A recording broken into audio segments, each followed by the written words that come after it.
everybody. We are back with another edition of KC Music Talk. My guest today is a band leader, writer, keyboardist, organist, Chris Hazelton. How you doing? Good to be here. Thanks, man. Thanks for coming. I don't really remember where I met you, but I've seen you around the scene for, since I've been into town and stuff. And I think it's really neat that a lot of us, like like Eddie Moore, Matt Hopper, Brad Williams, DeAndre, yourself, all of us are kind of sort of finding each other as kind of younger guys in our new music scene here in Kansas City. I mean, isn't that kind of cool that there's quite a few of like us 30-ish year olds that are it's funny now that we're all kind of in our mid 30s ish, that like we're kind of becoming the older cats, because I'm meeting more and more new young players that are better than I am every week. Yeah, it's an incredible thing. And doesn't it seem like you find at least a new one every week? Yeah. I mean, their scene is so huge, right? Yeah. I mean, the depth is incredible. And like, I mean, there's so many. What's the saxophone guy? Steven. I can't remember his name right now. Yeah. I can't remember his name. What's his name? But there's like, you can go on and on and on at all of us. Like a lot of the guys that came out of UMKC, right. and Lambert, Steve Lambert. Steve Lambert. That's his name. And I mean, there's a ton of them that I could name. Dominique. I mean, it's just like. Well, and even folks that are just moving here from other cities anymore. It's not even. It used to be that everybody that was in the scene was being churned out of UMKC or KCK Community College or local institutions, and anymore there's so many guys that have moved here from St. Louis and from Des Moines and from Omaha and all these kind of regional places, and Kansas City has just kind of become this Midwest epicenter for the music. I always thought it was kind of weird because even in like 1800s, like Kansas City was like the stopping point, right. And then everybody went other places, and I think that's kind of a little bit the same with our music scene. You see a lot of guys come here from what you just described, right. Tulsa and Des Moines, and then all of a sudden they get their chops for 5 years or something, and then they start going to Austin and Nashville and right. And that's just really cool. But another cool thing is there's a lot of people that stay too. Right. For a long time. And so you were talking before we started about where did you say that you played before KC, or what did you say? I grew up here, and I learned from a couple of different teachers here. Namely, Everett Devan was my primary mentor. And I learned from Jim Merritt, KCK Community College. And then I moved to New York in 2007. I was out there for 2 years. Just kind of immersed myself in the scene out there. Really got my butt kicked musically several times over. And learned a whole lot of valuable things. And then, by the time that I decided, well, New York is fun, but I don't think this is where I want to spend the rest of my life. I moved back here in 2009. And at that time, like you said, a lot of guys our age were coming out of college, and the scene was really starting to kind of steamroll into what it is now. And the thing that I found is special about Kansas City that I just didn't see it in New York. New York it has so much talent, and it's the jazz capital of the world. It's it's got all these players, but there's not the spirit of camaraderie that we have here, and there's not the spirit of collaboration that we have here in Kansas City. I mean, music here is a really, really collaborative spirit. Oh yeah. Everybody has a great respect for each other, and people genuinely are interested in what everybody else is doing. You don't find that in New York, at least in my experience. It's a lot of, everybody's got their own singular agenda, and everybody's trying to pursue their own career and dreams and things, and I think that makes Kansas City a very special place as far as music goes. Oh yeah, I mean, I always think that we're a very jammy kind of a town. I mean, there's so many, first of all, open jams here, but Sure. even in regular shows, people come sit in all the time. Right. And then there's like, I know I want to talk about this in a minute, but when you have a band like yours and two horn players can't make the gig, I mean, you go to your Man. phone and then there's 10 more to call, and I think you just hit on something that I bet you've even had another, like a bass or some player in your band that recommends another bass player. Would that happen in New York? Do they want to do that? They want nobody's really trying to relinquish their own gig. Mm-hmm. And I mean, there's a degree of that here too, but that's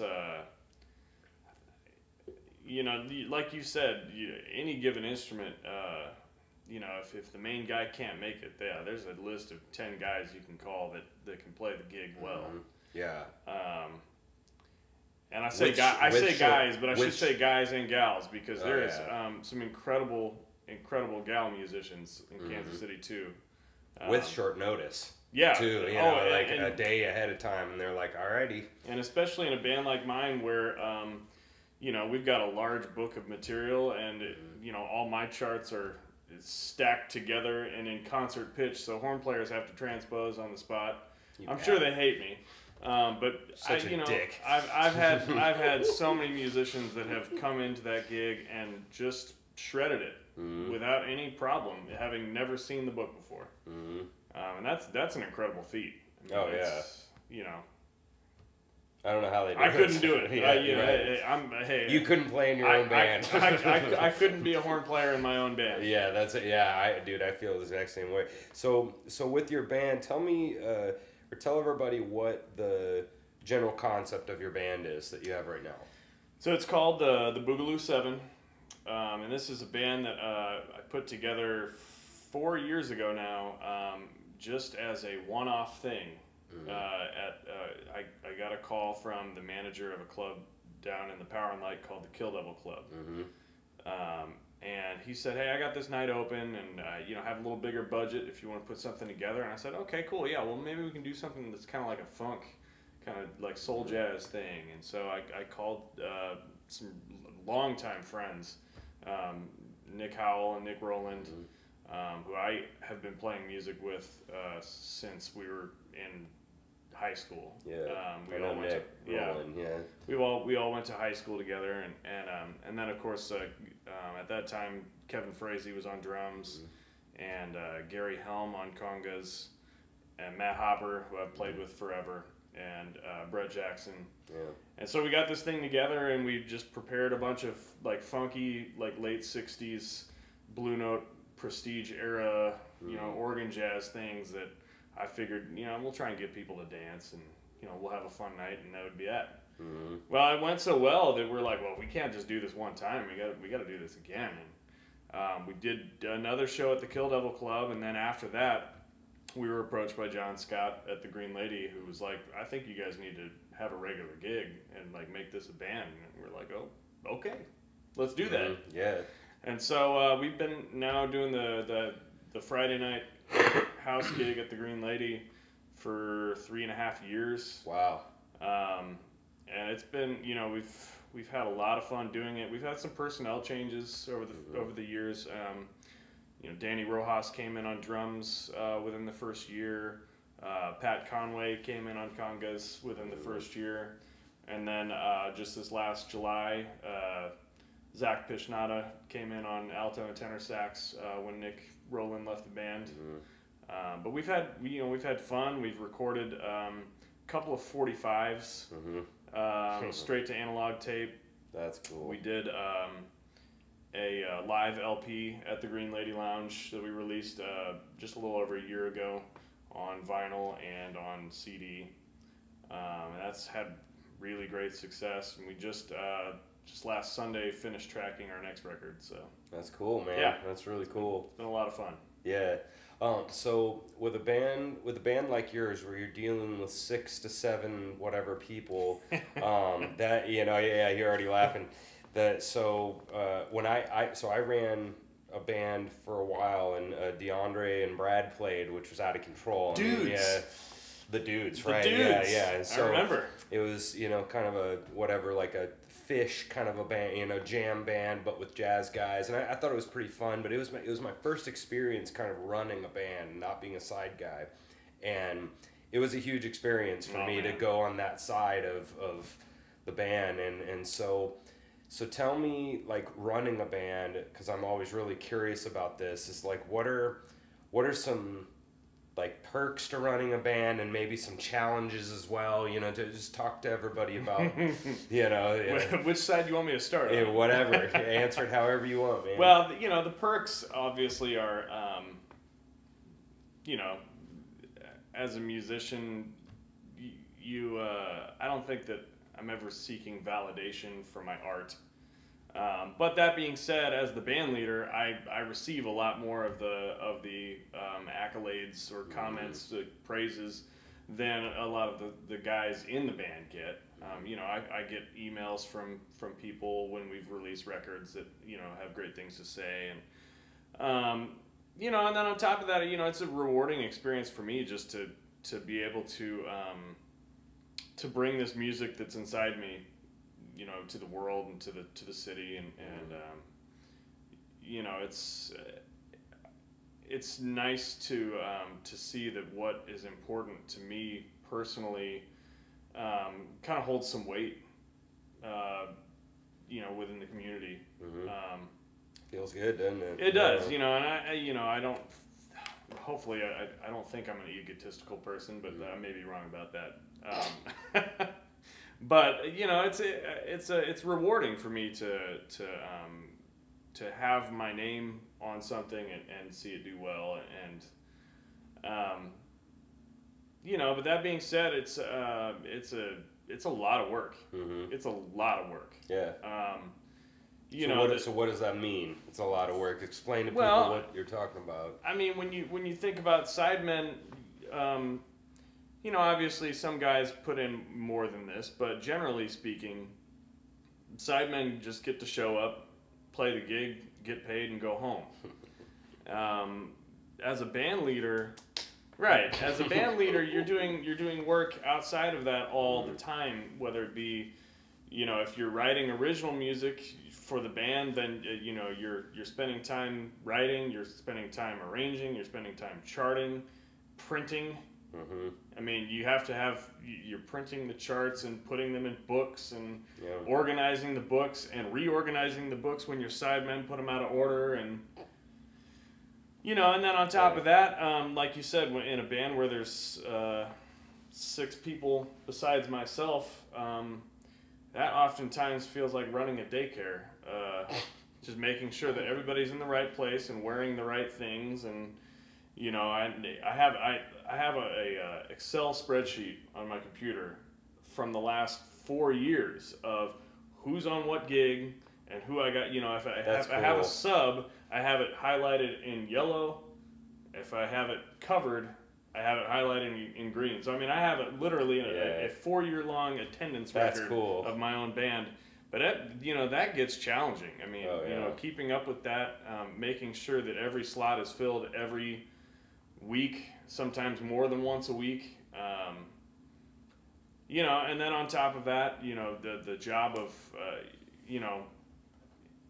being the booking agent for your own band, finding gigs. Thankfully we've had this regular gig for a long time. Yeah. We've had a regular gig at the Tap Room in Lawrence for a couple of years now, once a month. But as far as booking any other festival gigs or private event kind of things, all of that requires work outside of just showing up and playing. And then not to mention that this band kind of started the record label that I own and operate, and so there's that whole side of the work also in producing the records, making the artwork for the records, sending them out for mixing and or not mixing, pardon me, but mastering and pressing and all the all the work that goes into making records for the band. Yeah. I mean, so it's a full-time job. Yeah. That's cool, man. I mean, the on the spreadsheet thing, that would be just insanely neat to like go back and look through. I mean, that right? That would be insane to go back and look through all the different combinations of people and all the people that your band has affected, at least in regards to one gig or something. You know, that'd be kind of crazy to go back and look through that. But I like to go back through the year and tell my band who had the worst attendance record. You know, but. Right. Well, so the thing that I guess that I wanted to focus in on with all that you just said is the idea that all of us, you were just joking about it like herding cats or something. You know how. And I always joke this phrase that we're all adults technically, you know, like, and so like we're not trained on, we're trained to play music beautifully. That's really what we're trained on. We're not trained to be all that organized of what you just all said about how organized you have to be. And do you think that definitely gets some other bands in trouble when they don't do what you just did? Oh, absolutely. I mean, you're talking about spreadsheets and crap, you know, which is not what any musician usually wants to hear. But how important is that? You know, I've heard this philosophy several times over that there is no music business. There's music and there's business, and they're each separate muscles that have to be flexed and exercised and trained. And I love that. You know, if you don't have both arms, flexed and trained, one's going to be weaker than the other. And so, you know, the business side of things is something that I've taken very seriously in practicing. You know, just like we practice our instrument, practicing business is a very, very useful and necessary skill. Oh yeah. How many problems does it put to you when you don't have that spreadsheet? You know what I mean? Of a player, you know, how annoying would your life be? I mean, I'm a very type A kind of person. Yeah. I'm kind of anal in that way that I need to know who's on what and what we're doing, and you know. Or else my guys make fun of me because the book, you know, our book, you know, is all the charts are alphabetized and in page protectors, and I have they really make fun of me because I have fonts on all of the titles of my tunes. Right. Because if I'm flipping through the book and I just see the same font over and over, I'm gonna flip past things all the time. But if I put different fonts on each title, like I can be like, oh, there's the tune. Yeah. But they make fun of me relentlessly for my fonts. Yeah, but you're like, I don't care. Yeah. This is totally working. It works for me. And you're super organized, right? So screw you guys. You know, but yeah, I just love people talking about that, and I love you're talking about the two different muscles, because there's the other one is I know you guys probably don't handle this as much as like a person like Lonnie does, who's in regards to like talking to the audience and stuff. That's another one of those parts of the business that we don't get trained on, saying jokes to an audience. And how do you deal with the crowd, and like even reacting to the crowd of knowing, okay, they're starting to build here. Maybe we need to give them like one more good big one and then go to our ballad instead of the ballad right now, or what, you know, all that kind of stuff is stuff that I think a lot of people, they just want to play music, and that's all they've really given thought to. And I don't know. I think there's... Well, I mean, you know, there's... This is why Lonnie is so successful, is because he has a very killer instinct for the audience. He's definitely very good on the mic. He does have a very good business sense, you know, and then he hires killer people, and then it's over. You know, it's like, you know... And therein is the difference between musician and entertainer. You know, entertainers hire musicians. Yeah, right. But oftentimes, you know, there's musicians that they're not good at entertaining. Yeah. They're great at music. Yeah. And they can enhance an entertainer's show. Dramatically, And that's not to say, you know, there's some people that are musicians that put on a great show. And I'm not saying that those don't exist. But at least within, you know, the business of performing especially in Kansas City, you need to have an element of entertainer as well as musician, because you know, when you're just a musician, you fall into that trap of becoming ambiance. Yep, your background, and you're a beautiful background, but but that's what it is. There's a role for that. I mean, there is, sure. You can make great money being ambiance. Yeah. But it's not for me. Yeah, right. Yeah, I got you, man.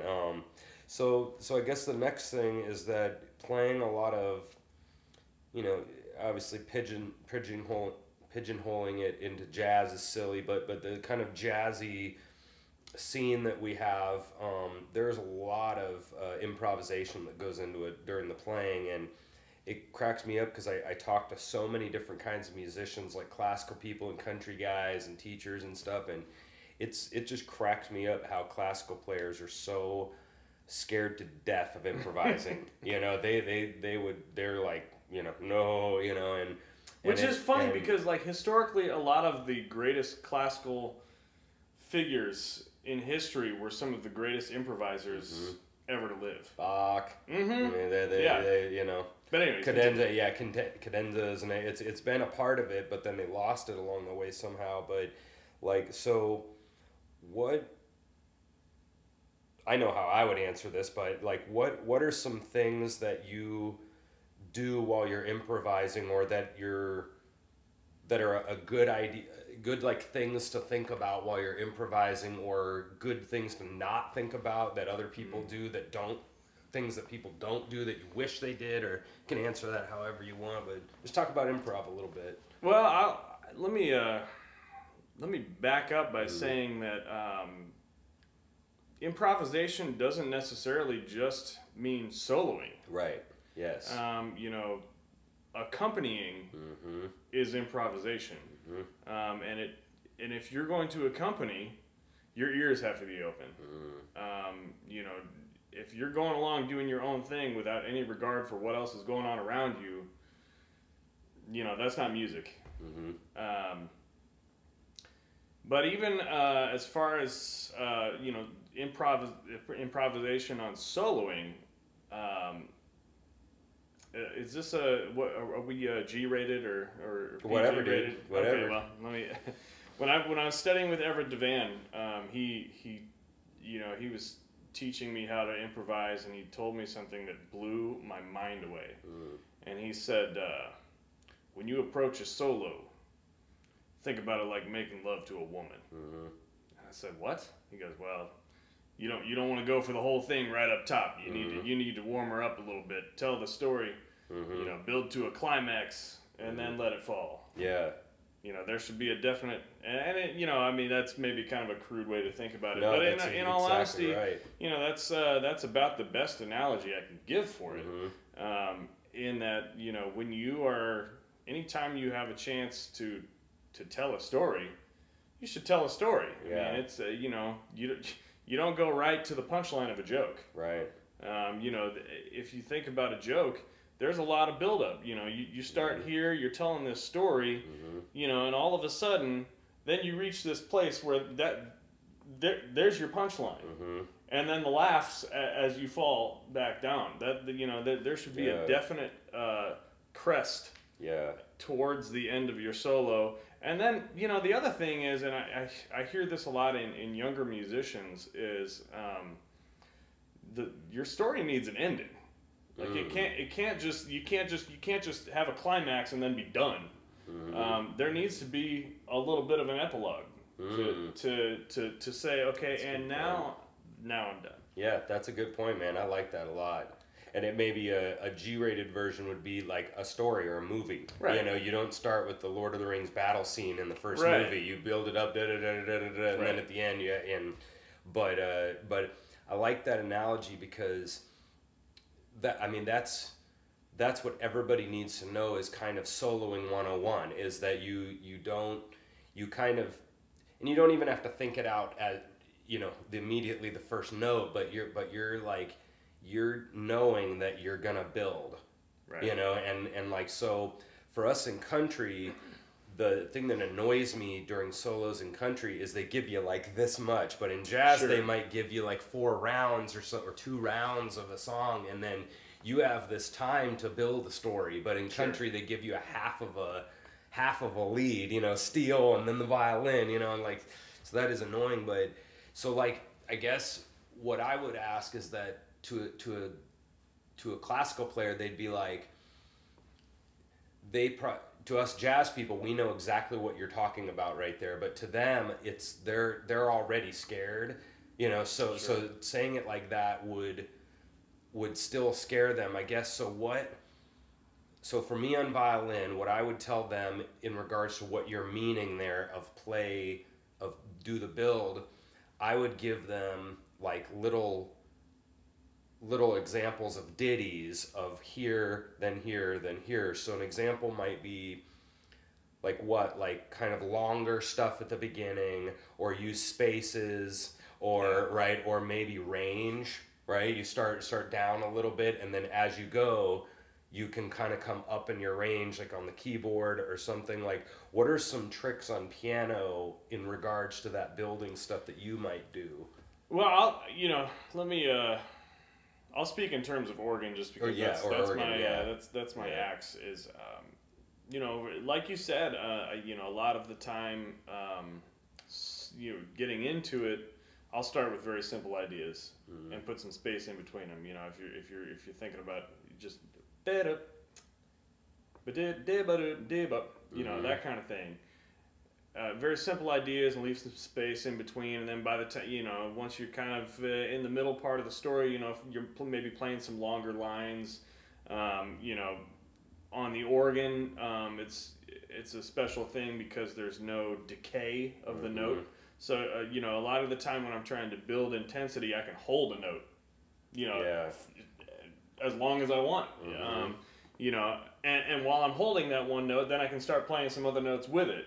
That brings the intensity up, because now you've got maybe some harmony or some clashing tones even. And then, by the time that I'm building to a climax, a lot of the time on the organ, I'm starting to play full-on chordal things, and pulling drawbars out, the stops on the organ, to have a bigger sound coming out of the instrument, flipping the Leslie switch so that there's a tremulant factor going on, and and then by the time that all that is done, oftentimes I'm going back to those simpler ideas to finish the story, and pushing the stops back in, and coming back down from the mountaintop. Yeah, that's great, man. I mean, like, and you just mentioned something too that we haven't really mentioned, is just straight up volume too can do this, right? I mean, you start literally, quiet, and then you're building up to a bigger thing, and so like, because I'm teaching a lot, and I always try to tell them stuff like that, where because when I try to speak to them in these super broad terms, I know what I mean, but they don't, because they're scared to death, right? So I try to give them like literal, exact examples, but it's tricky to give them exact examples, because then they turn into little Robs, and then now they're not making their own choices and stuff. But I think any student is guilty of that to some degree. I mean, I for the longest time was pegged as a mini Everett. I think we all take an element of who our teachers are. But I get what you're saying. Yeah. So that's cool, man. I mean, improv is, I know, a huge part of our scene here, because jazz is silly to say, because everybody does a little bit of Latin stuff and a little bit of funk and a little bit of blues, and it's all that big circle and hip hop stuff, and that big. Everybody seems in their jazz shows to do swing and Latin and all together, but we use improv in like all of that, and it sounds very jazzy, I guess you would want to say. But so last couple things I was curious about with you is with talking about like writing your own tunes, and you were talking about the idea of improv not just being solos, and you were talking about comping being actual improv. But writing is actual sort of improv too, right? It's the creation, and so I guess when I wrote, because I wrote 2 albums of rock, jazzy rock kind of stuff, and one thing that I always found really fun was actually the arranging of it afterwards. Like coming up with the actual riff was fun, but when I had these 3 big sections and then the sitting there and going like, oh no, this doesn't sound good after this needs to be before that, or like realizing I have like a head kind of 2 minutes of head-ish stuff, and then I have this really epic kind of thing. I need something right here to build into the even more just the mapping out of the whole song is really fun to me. What's fun to you about writing? What's cool about it? Man, what's fun to me is that I feel like the tunes that I've written and that we've performed or recorded more accurately reflect who I am. Obviously when you record somebody else's tune, you put yourself into it. Mm-hmm. But when you perform or record your own stuff, that's just you. Yeah. That's that's purely Chris Hazelton. Mm-hmm. That tune. That melody came from somewhere deep inside that for some reason it needed to escape. But the other thing that I think is such a incredible thing is that sometimes you have a vision of where this thing's going, and once it comes to paper, and once it is handed to other musicians, that vision can completely change. Because this has happened to me several times over, where I've written a tune and I had this grand vision of how it was going to sound and how it was going to feel, and then I bring it to the bandstand because we don't rehearse in Kansas City. But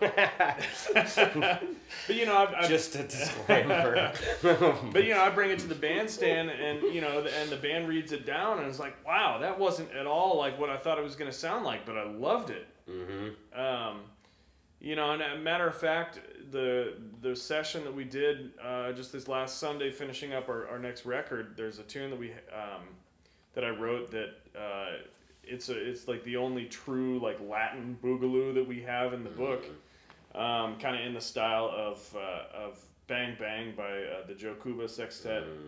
But we brought in a couple of percussionists that are not members of the band. We had John Kazillermut was playing timbales, and Juan Carlos Charand was from Making Movies was playing congas, and then our percussionist Pat shifted over to bongos. But there's this percussion breakdown that I was kind of like, we'll just kind of groove through it, and that'll be that. And the guys were like, no, let's like pass it around. Like, and so like the first A, Pat played a little thing on bongos, and the second A, Juan Carlos played something on congas, and the B section, Danny was playing a drum solo, and then the last A section, John was playing like some really like kind of counter rhythm stuff on timbales, and then they came up with this like all percussion section like break thing going back into the head that I never would have thought of, and that ends up being cool. Like maybe my favorite moment on the whole record. Like that's awesome. So it really is. I think it's important that first off, who you're writing for. I've always tried to write tunes with specific people in mind to play them. On the last record we did, I had a tune that was I wrote specifically with Nick Rowland in mind as an alto sax feature, and it's he's the only person that could play it. Like, I can't hear anybody else play that tune. But I think it's important to leave room in your mind for the fact that people are going to bring themselves to your tune. And they're going to bring their own things, good or bad, but usually good. Usually I've never run into a situation where I was like completely opposed to what somebody else brought to my tune. More often than not, you know, the amazing musicians that I'm blessed to play with bring something that I never would have thought have, and you know, enhance my tune. Right. So, and that's kind of a little bit of the key, because you're blessed to, you know so many good people. I mean, you know, obviously if you give you know, Matt Hopper pretty much anything, I mean, he's going to kill it. You know, I mean, he's a really good player, and anybody else you're getting is going to do the same. And I noticed when I was playing my band, like, and I didn't even think about this. I thought about this, like, so we were doing a lot of, like, 90s and 70s stuff, like Pink Floyd and Allman Brothers, but I knew that I wanted to bring jazz guys and play that. And so I was thinking that in regards to, like, chords and things like that. But then I brought them a couple of, like, STP songs, and Brad, instead of doing rock beat, he does basically funky rock beat over it, and I'm like, oh my God, that sounds so awesome, you know. I mean, you know, he puts Brad Williams funk on it, right, in a rock, you know, and I'm like, oh my gosh, this now sounds like how we need to sound, because I wanted it to sound different. And then obviously, you know, you throw, you know, DeAndre Manning into the mix playing those bass lines, but funky. And then we had Joe Lesnicki. I don't know if you knew Joe, but jazz guitar player. And so right, he was doing all these rock chords, but doing like ninths on them and stuff, you know. And so I was like, see, this is exactly what I wanted. I wanted regular tunes in kind of the regular format, you know, not to switch not to switch up the structure of it, but I wanted it to do it like jazzy. Right. And do that's what I wanted in our band.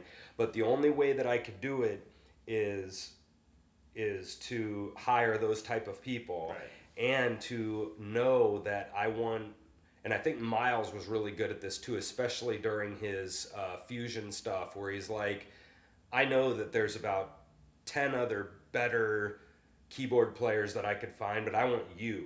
You know, and he knew, and just like you said, you had somebody in mind, and knowing that I want you to do ridiculous crap over this, and I know that I want this beat, but, you know, Brad, I want this beat.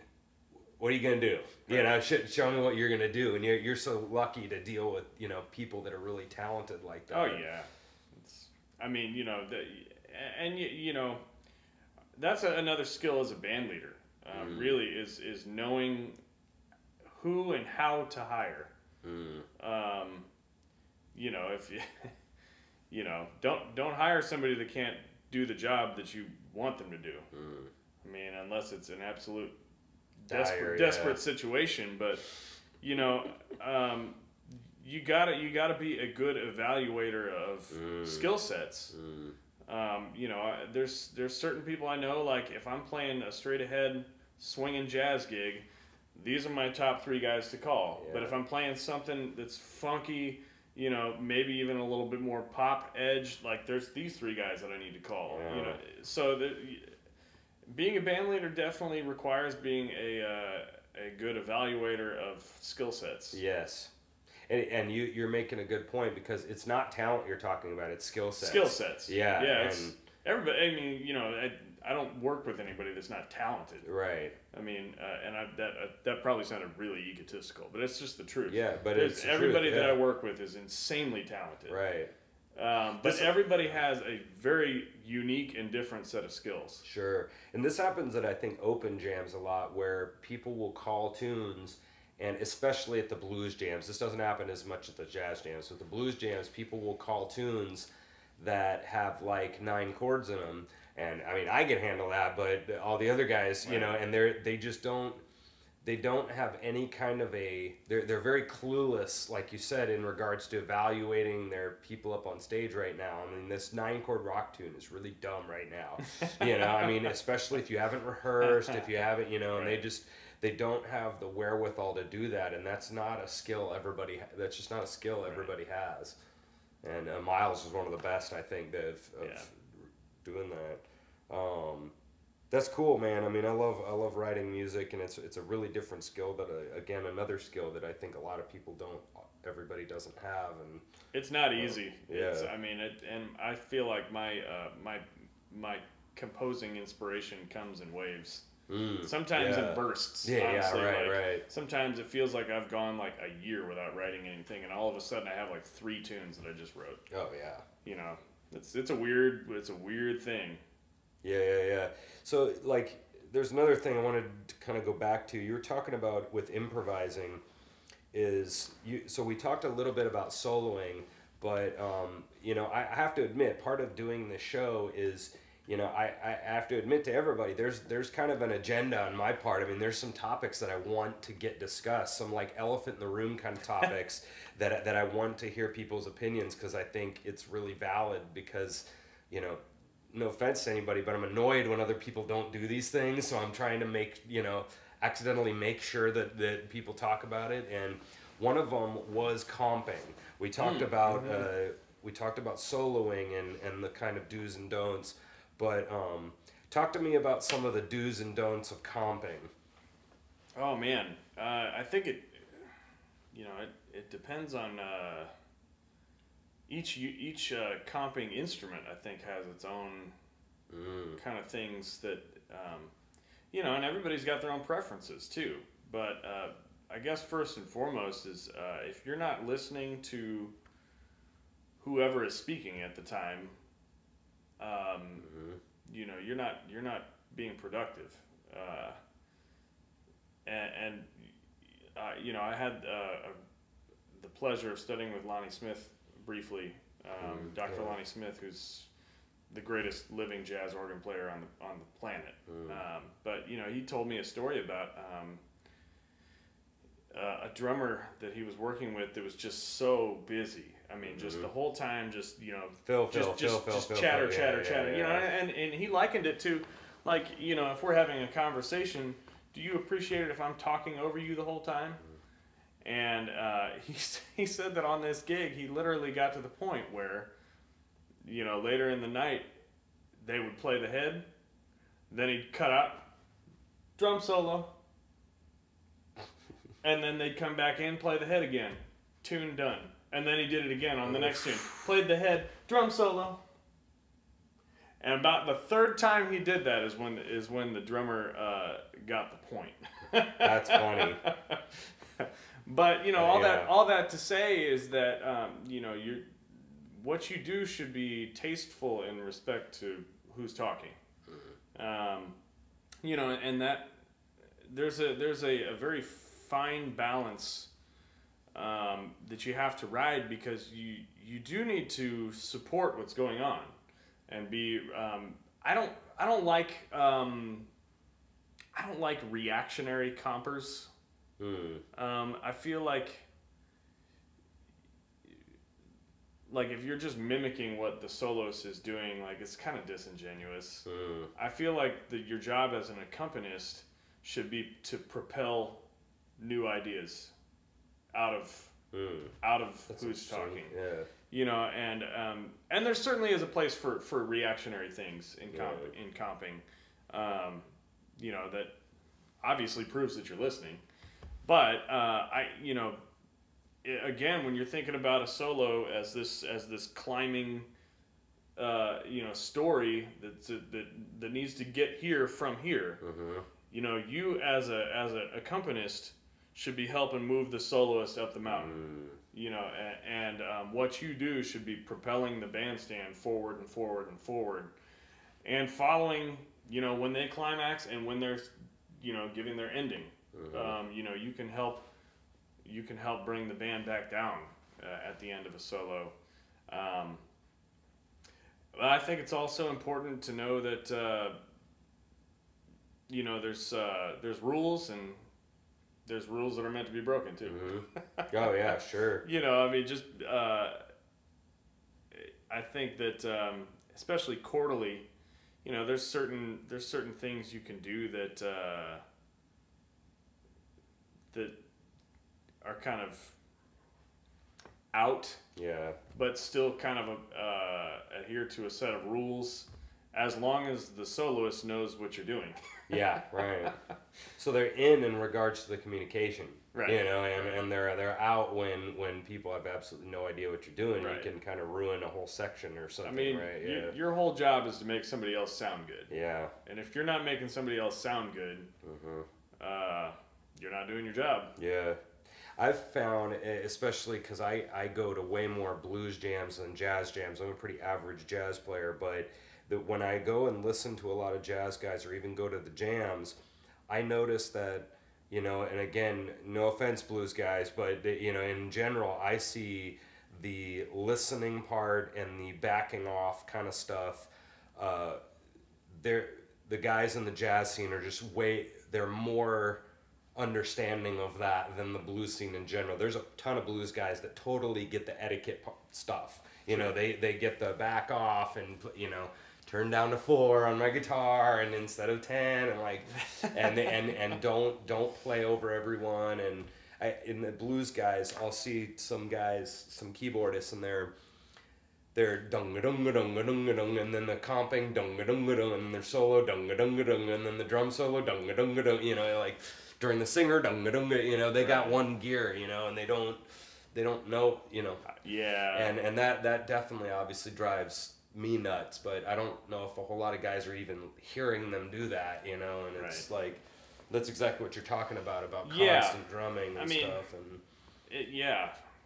You know, if all, you know, I've worked quite a bit with gospel choirs over the course of the last 8 to 10 years. Mm-hmm. And one of the things that is always stressed is if you can't hear the person next to you, you're singing too loud. Because you know, in a choir, you're trying to get so many voices to sound like one voice. And I think that applies to the bandstand too. I mean, obviously you've got individual personalities, but you're all trying to make one beautiful musical sound. And you know, especially, you know, I've done my fair share of blues jams and stuff too, and you know, the thing that on that regard, and in jazz too, is, you know, too many people don't respect or understand that time is the most important part of comping. You know, if you're playing all kinds of whack out of rhythm stuff, man, like that's just a total drag for everybody else on stage. You know, I would much rather have somebody that plays tastefully and in time than somebody that has infinite knowledge and chops. Yeah. I'm kind of like that too. That I definitely do, like, you know, obviously I'm not, you know, Miles or something, but I play more like a Miles than I do a Charlie Parker, is kind of what you're saying, you know, where it's 1,000 notes. I play more riff kind of style, sort of, and more like less notes, better time, you know, that I try to anyways. Obviously I'm not as good as Miles, but like I know what you're talking about. I would rather choose to play more tastefully with kind of less stuff than endless 16 notes, you know, endless lines and stuff, you know, like. But I mean, even you know, in comping, like with the blues, I mean, I think you know, too many people are trying to do so much underneath what's going on that, man, like, you know, honestly, a lot of the time, all that the music requires, you know, if you're at this tempo, all that the music requires is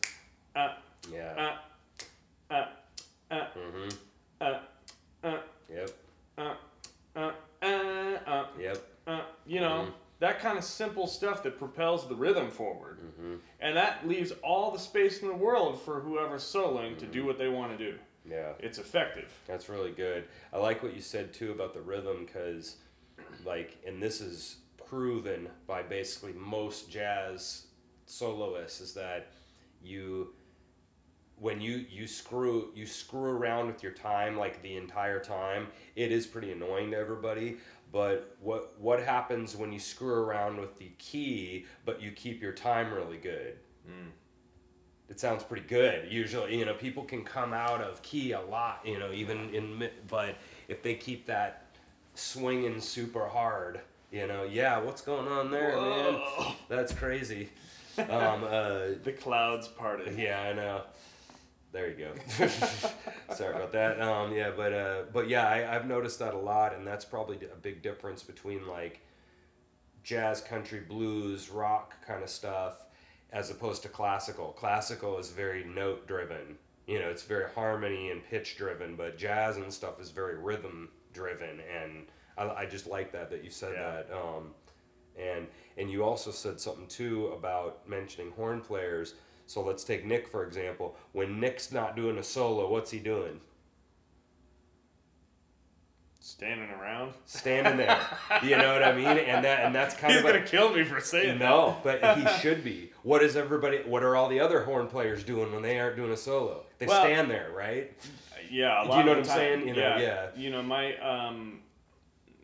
I like the fact that in my band specifically, I've got horn players that are capable auxiliary percussionists as well. You know, Nick Howell is like the greatest tambourine shaker I know of, and you know, when he's not soloing, oftentimes he's got tambourine in hand and playing. And the same with Brett Jackson. Yeah, he's come a long way playing tambourine and shaker and you know, that kind of thing.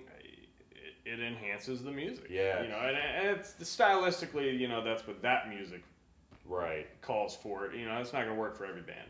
But I'm saying it to him as an example, as a compliment, because when I go over to the blues jams, those guitar players, that's not what they're doing. Right. They're you know, in the middle of everybody's solo, and so when it's not your, you know, sometimes when it's another person's solo, your job is to keep going. I mean, you're giving rhythm, but what's the reason for him doing nothing?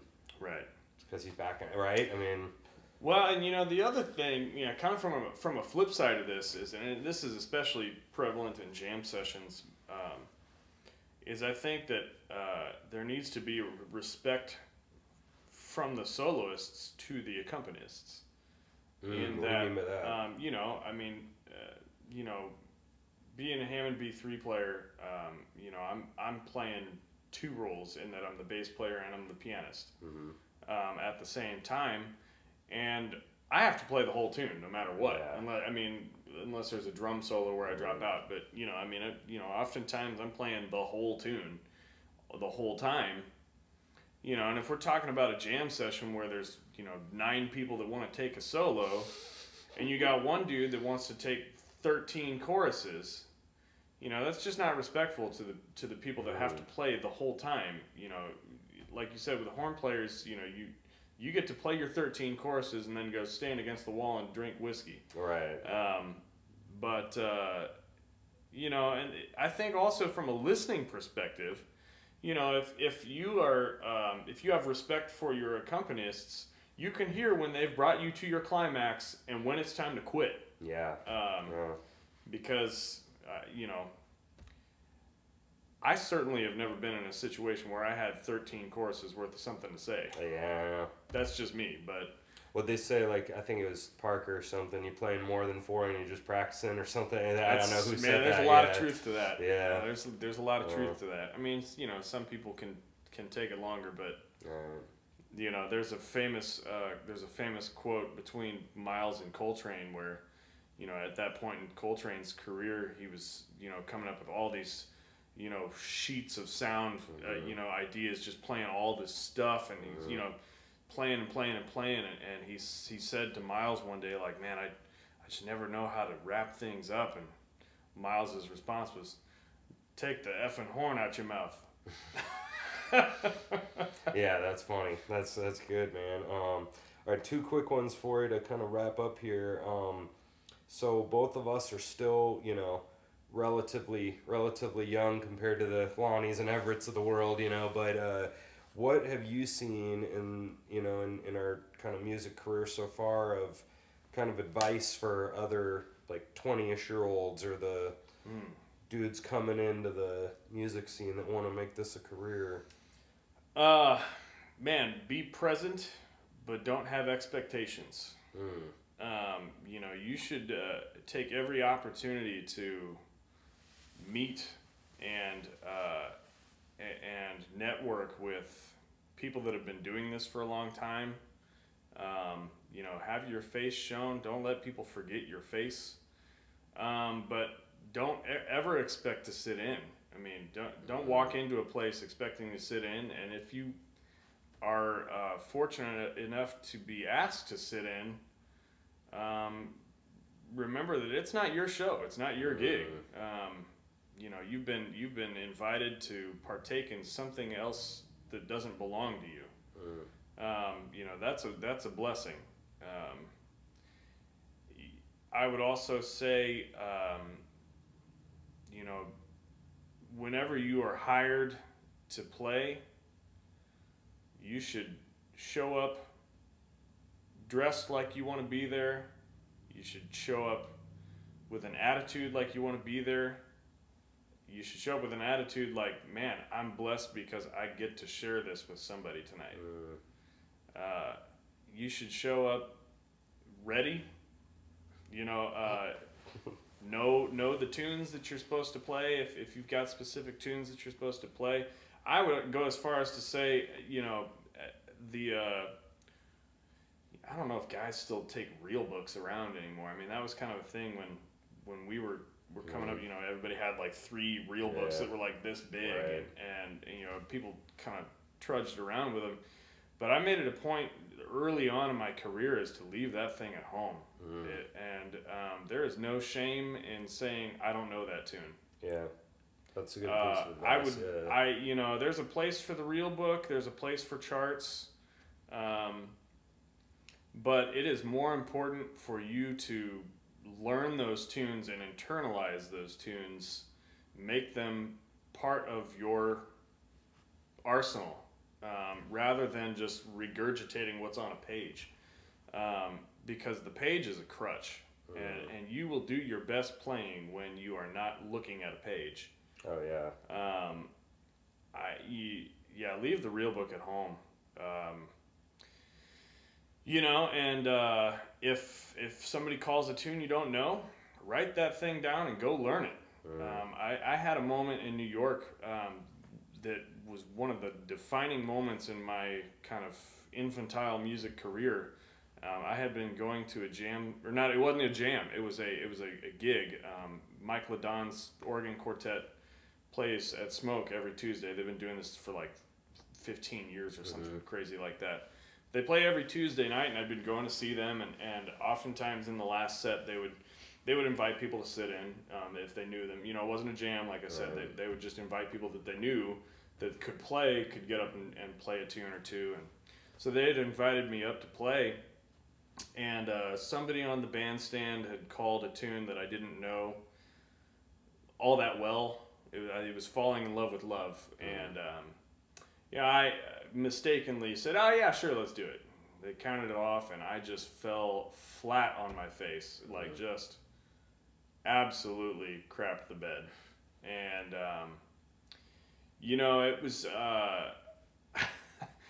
Smoke, the club is set up to where there's the bandstand, and when you get off the bandstand, there's really only one route coming off the bandstand, is to go right down the whole bar. Yeah, wow. And Mike LaDon was standing at the end of the bar, and I kind of like, you know, humbly went up and said, hey Mike, thanks for letting me sit in. He goes, yeah man, that wasn't very good.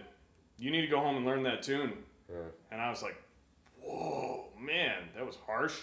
And then, you know, years down the road, I realized, no, that wasn't harsh. That was what I needed to hear at the time. So, you know, all that to say, you know, be especially for young musicians and people that are trying to get better and do this as a career, you know, be responsive to criticism. You know, especially from people that have been doing this as long as guys like Mike have been doing it. You know, they know what they're talking about, and they're you know, I have always appreciated people that didn't BS me. I don't want to hear good job if I didn't do a good job. I don't want to hear, oh man, you were killing, if I wasn't indeed killing. You know, I appreciated criticism when I got it. How much do we need that in our world right now? Oh man, people don't own up to stuff that's not your fault, but stuff that's your fault. You know. That's a great piece of advice, man. And that's interesting you said that, because I found that, and I'm stereotyping here, but a lot of, because again, I'm not always dealing with jazz guys, but especially when I go deal with a lot of country players, for example, they have not taken a whole ton of lessons, you know. But then when you go over to the, you know, academy, you know, everybody's taken, you know, 13 years of violin lessons, and so, you know, 10 o'clock in the morning they have quartet rehearsal and they get told how to do it better, and then they go to orchestra and they get told how to do it better, then they go to their lesson how to do it better, right? Then theater or a theory class and they get told how to do it, you know. So they're just used to taking criticism, so they're just used to it. But some of these other guys, they you tell them something and they're like, screw you, you know. And that's a great piece of advice, man. And I love what you said about the real book too. And I know that I've had this before, like when we went to what was it called? Oh, the Winfield Bluegrass Festival, and a friend of mine let me borrow his violin because I didn't want to bring my really nice one out to camp that. But I realized that I'm like, all right, I don't have my 5-string with me, or I've been out and I've had my viola with me, and then I was like, man, I feel like going to this jam. And so now I have my viola and I'm like, you know what? I'm going to deal with it. I got what I got right now. I don't have my real book. I don't even have my instrument. I don't even have literally a violin. I'm going to go deal with this right now. I'm going to do whatever I can do with this, and what's in my head right now is going to be enough. Knowing however many rock tunes you have or however many real book tunes, and that's such a talent to have. I think that you have your talent and you're bringing your stuff to this right now, and you don't, all your practicing, and if a big one is keys too, right? Like this has happened to me a lot. They'll call, like, there'll never be another you, and they're like, but we need to do this in A flat. I'm like, shit. You know, we've all had that, you know, and you're if you know, even if you haven't practiced that key, maybe at least if you've practiced that song in a different key, then you got the melody in your head, and like, that's a great piece of advice, man, to not get crutched by that real book. It's so important to internalize, you know, because, you know, and especially, I've never been a horn player, so I've never had to deal with the way that horn players have to transpose. But for me, learning on keyboards and on organ, you know, you learn how chords move, and once you learn how chords move, you can kind of translate that to other keys without thinking about it too much, because it's just, you know, that this is moving there and that's moving there, and, you know. So I imagine it would be a lot more difficult for horn players. In that way, maybe, and I'm pretty much like, you know, my role in a band like that would be definitely obviously a horn player role, but I mean, you notice that, and you know this better than everybody, about how, I mean, it's all 2-5, 2-5, 2-5, 2-5, you know, and so I bet you start, you know, learning 16, all the things you are, you know. I mean, that's an example, a good example of a song that's just 2-5, 2-5, 2. And when, I guess once you learn those, you know, it would be easy to translate that. But cool, man. All right, last one I got for you.